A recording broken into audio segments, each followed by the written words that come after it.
Hello दोस्तों, नमस्कार। उम्मीद है आप अच्छे होंगे, बेहतर होंगे। पशु प्रीक्षक एग्ज़ाम ख़त्म हो चुका है। 1 से 3 दिसंबर तक 3 दिन 6 पारियों में आपका एग्ज़ाम हुआ। सभी जिन्होंने फॉर्म भरा था, अप्लाई किया था, फॉर्म पे एग्ज़ाम देने तो नहीं गए, क्योंकि सब देने भी नहीं जाते हैं। उनका काम सिर्फ फॉर्म भरना होता है, बस ये मन को संतुष्टि देने के लिए कि एग्ज़ाम फॉर्म भर दिया, देख के आए ना देख के आए, मर्ज़ी के ऊपर है। अब जिनकी मर्ज़ी थी वो आधे एग्ज़ाम देने भी गए हैं। जिन्होंने रियल में तैयारी की थी, कंपटीशन वहाँ पर है। ये फ़र्क नहीं पड़ता कि फॉर्म 17 लाख भरे गए थे, 18 लाख फॉर्म भरे गए थे, कितनी उपस्थिति रही, 60% रही, 70% रही, ये मायने रखता ही नहीं है। न कट ऑफ पर भी इसका भी कोई प्रभाव नहीं पड़ता है। प्रभाव वहाँ पड़ता है कि आपने जो तैयारी करने वाले स्टूडेंट हैं वो बहुत कम होते हैं। कंपटीशन नए के बराबर होता है। ये मान के चलो कि जो रियल में तैयारी करने वाले थे उनका परसेंटेज मात्र 5 या 10% ही होता है संपूर्ण एग्जाम का। तो कुछ लोग कह रहे थे कि मैंने अभी जो आंसर की वगैरह आ रही है, कुछ लोग करवा भी रहे हैं, आपने देखा भी होगा, मिला लिया होगा। अभी काफ़ी लोगों से चर्चा हुई तो बोले सर मेरिट बहुत ज़्यादा हाई जाएगी। वो कितनी? बोला सर 130 प्लस क्रॉस करेगी, 140 प्लस। मेरे ही 130 क्वेश्चन सही हैं 150 में से। अच्छा, मिला लिया आपने? बोला नहीं, मिलाया तो नहीं है मैंने, बस मुझे ऐसा लग रहा है कि ये मुझे सही सही आ रहे हैं। तो सही सही आ रहे हैं तो सही होंगे, क्योंकि मैंने ये भी पढ़ा हुआ था, ये भी पढ़ा हुआ था। मेरे यार गुड, ये तो बहुत अच्छी बात की आपने। कुछ लोग ये कि एग्ज़ाम से निकले, हाँ पेपर बहुत अच्छा गया, 150 में से 150 करके आ गया। कितने? हाँ 135 प्लस तो हो ही जाएंगे। कुछ लोग बोल रहे हैं 125 सही है। मिलाया किसी ने नहीं है, प्रॉपर कोई नहीं मिला रहा है। आंसर की अभी तक बोर्ड ने जारी नहीं की है। फिर भी दरअसल होता क्या है कि जब एग्ज़ाम देकर निकलता है तो ये ट्रेंड सेट होता है, मानसिकता सभी में होती है कि क्योंकि अपना जो वहाँ पर अपना जो माइंड है वो ये नहीं मान के चलता कि ये क्वेश्चन गलत है या मैं गलत कर रहा हूँ। वो 100% आप जितनी आप में क्षमता है, जितनी आप में एनर्जी है, जितनी आपके अंदर माइंड के अंदर आपने जो अभी तक पढ़ा है, पूरा कोशिश करके फिर वो आंसर करते हैं आप। और ये तय मानकर करते हैं कि ये तो सही ही होगा, गलत तो करते नहीं है। तो अपना माइंड तो उस हिसाब से चलता है कि हाँ ये क्वेश्चन तो गलत हो ही नहीं सकता, सही है। लेकिन कुछ सिली मिस्टेक होती हैं, लगभग हर व्यक्ति की होती हैं। बहुत कम लोग हैं कि वो आते हुए क्वेश्चन को भी गलत नहीं करते हैं। बाकी का लगभग ये देखा गया है कि 2 से 4 क्वेश्चन आपको कहते हुए मिल जाएंगे आसपास। आप देख लेना कि अरे यार ये मुझे आ रहा था, इतना आ रहा था मुझे, 100% आ रहा था, फिर भी गलत हो गया। क्यों हो गया? क्योंकि मैंने पढ़ा ही नहीं क्वेश्चन को ढंग से, या फिर मेरे गोले भरने में दिक्कत हो गई। तो ऐसी बहुत सी दिक्कतें आती हैं। और बाकी आप कितनी ही कोशिश कर लो, कितना ही इजी पेपर हो जाए, भले ही आपके अगर आपको मैं 150 में से 150 के आंसर बता दिए जाएं तो भी कहीं ना कहीं मिस्टेक हो ही जाती है स्टूडेंट के। तो ऐसा नहीं है कि इतने क्वेश्चन सही हैं, होंगे भी, लेकिन ये ज़रूरी नहीं है कि सभी मतलब 2 4 5 लोगों के या 20 25 या 100 200 लोगों के 130 प्लस नंबर आ जाए तो मेरिट उस पर निर्धारित नहीं होती है।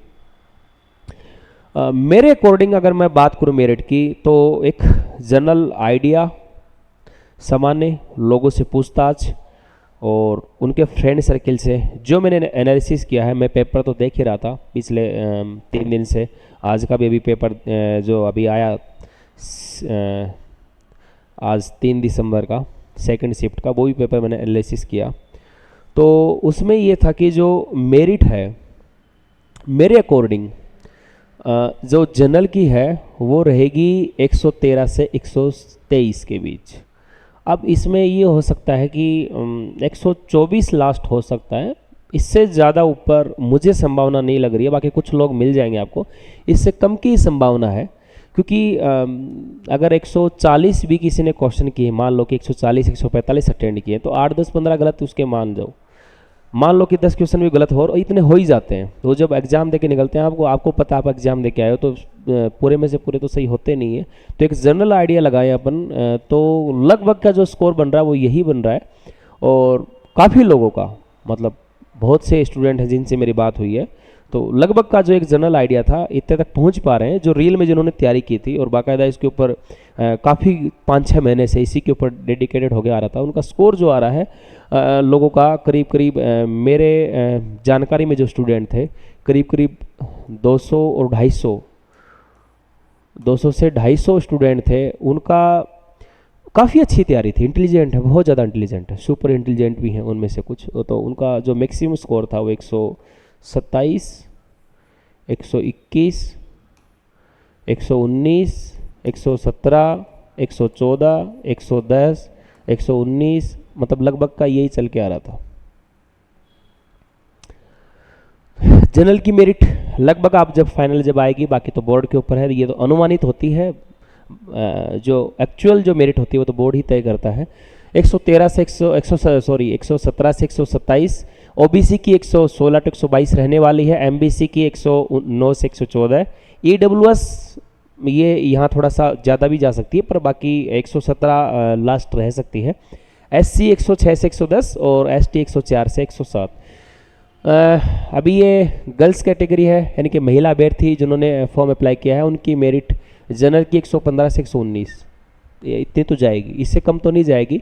इतनी लाजमी भी है इतना जाना, क्योंकि पेपर इतना टफ नहीं था और आए हुए क्वेश्चन थे, रिपीटेड क्वेश्चन थे। अगर वो भी आप गलत करके आ रहे हो तो इसका मतलब फिर सोचनीय है कि आप किस दिशा में जा रहे हो।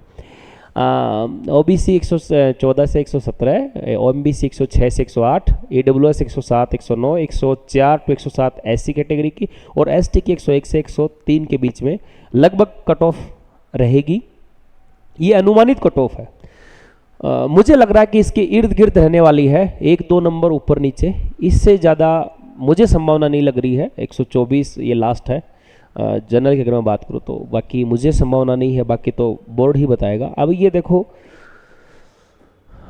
कि नॉर्मलाइजेशन तो होगा और वो अपना काम नहीं है, अपन सिर्फ बात कर सकते हैं, ये चर्चा कर सकते हैं कि हाँ ये पेपर टफ था, ये इजी था, हाँ इस पे ज़्यादा नंबर आएंगे, इस पे कम आएंगे, 2 तारीख वाला पेपर थोड़ा सा इजी आया था, 3 तारीख वाला हार्ड आया था, 1 तारीख वाला बहुत ज़्यादा इजी पूछ लिया था, सेकंड पारी वाला बहुत ज़्यादा हार्ड था। ये चर्चाएं आपके होती रहेंगी, पेपर हैं, लेकिन मतलब मैं ये मान के चलूँगा कि कहीं कोई एक पोर्शन या कुछ क्वेश्चन मॉडरेट पूछे गए थे, तो कहीं थोड़े से सामान्य पूछ लिए, तो ज़्यादा प्रभाव नहीं पड़ेगा। लेकिन मैं ये मान के चल रहा हूँ कि जो स्टूडेंट अपने जो नंबर काउंट कर रहा है, मान लीजिए कि कोई 130 नंबर काउंट कर रहा है, तो वो 5 नंबर अपने कम करके चले, है ना। ये अपना काम है नहीं, वो जनरल कमेटी बैठाएगी, आरएसएस बोर्ड कमेटी वो तय करेगी कि किस पे कितना नॉर्मलाइजेशन होगा। तो लगभग 4 से 5 नंबर कम मान के चले, क्योंकि किस पे क्या तलवार लटकेगी वो अपने को नहीं पता है, कौन सी कैसे किस नॉर्मलाइजेशन यानी कि कौन सी तारीख वालों पर प्रभाव ज़्यादा पड़ेगा, किस पे कम पड़ेगा। हो सकता है 5 नंबर बढ़ भी जाए इसके और कम भी हो जाए, तो इस वजह से कट ऑफ पर बहुत ज़्यादा प्रभाव पड़ेगा, कम नहीं पड़ेगा, क्योंकि एसआई का जो पिछला नॉर्मलाइजेशन हुआ था काफ़ी बाहर निकल गए थे लोग, 10-10, 11-11 नंबर का डिफरेंस रख दिया था, 11 नंबर का तक का लोग बोल रहे थे। तो वही सेम कैटेगरी यहाँ रहने वाली है, तो लगभग 5 नंबर मैं ये मान के चल रहा हूँ कि 5 नंबर तक हो सकता है कि वो किस आधार पे करें, 1 से लेकर 7 या 8 इतना नॉर्मलाइजेशन हो सकता है। मेरे हिसाब से 10 नंबर तक भी जा सकता है, पर इतना संभावना नहीं, क्योंकि पेपर एक जैसे थे, तो 7-8 ही मानो। बाकी 130 वाला है तो 4-5 या तो कम कर मान के ही चले, ज़्यादा आ जाए तो अच्छी बात है।